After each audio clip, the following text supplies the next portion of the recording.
Akhir-akhir ini banyak sekali kita mendengar bahwa orang tidak bahagia. Terutama perempuan yang merasa frustrasi, merasa depresi, merasa tidak berarti. Kenapa hal ini bisa terjadi?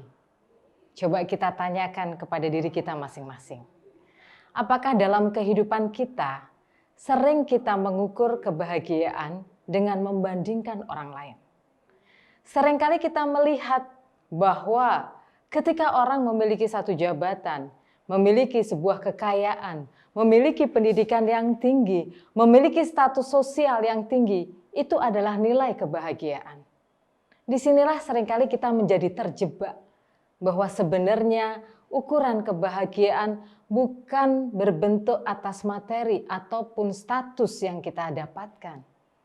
Ukuran kebahagiaan adalah ketika kita merasakan kedamaian di dalam jiwa kita. Bagaimana jiwa kita akan merasa damai? Bagaimana ketika jiwa kita merasa tenang? Ketika kita sering melakukan sebuah interaksi dengan Tuhan kita. Dengan apa?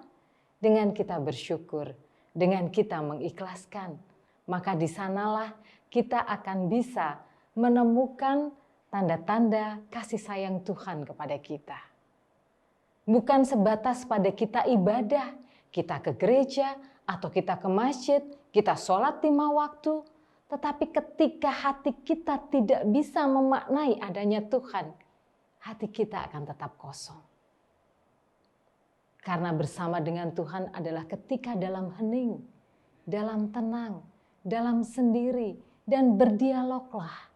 Karena Tuhan begitu mudah dan begitu asiknya untuk kita ajak dialog. Ketika kita bisa melakukan itu, maka kita akan merasakan sebuah ketenangan batin. Dan ketika kita sudah merasa tenang, maka kita akan merasakan kedamaian, kita akan merasakan kebahagiaan di dalam diri kita. Maka kebahagiaan tidak bisa diukur dengan membandingkan kebahagiaan orang lain.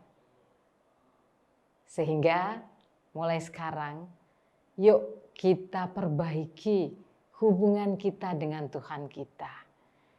Kalau kita tidak merasa puas, tanyakan kembali kepada diri kita. Kenapa kita tidak puas? Tuhan Maha Baik kepada kita. Setiap masalah yang diberikan untuk meningkatkan derajat kehidupan kita. Setiap kesulitan yang diberikan kepada kita untuk kita belajar. Untuk kita bisa memaknai hidup ini. Ketika kita tidak mendapatkan pekerjaan, kita kehilangan pekerjaan, kita kehilangan sesuatu. Jangan pernah kita merasa tidak yakin. Karena sedikit pun ketidakyakinan kita akan apa yang kita makan esok, apa yang kita dapatkan besok adalah pelecehan yang paling besar kepada Tuhan kita. Kalau kita mengatakan kita sebagai orang yang beriman, dan kalau kita masih diberikan nafas, kita masih diberikan hati, maka totalitas hidup kita hanyalah kepada Tuhan kita. Kita berasal darinya dan kita akan kembali kepada Dia yang Maha punya kehidupan. Luangkan waktu, bermuhasabah diri, dan banyaklah berdialog karena Tuhan ada di dalam hati kita.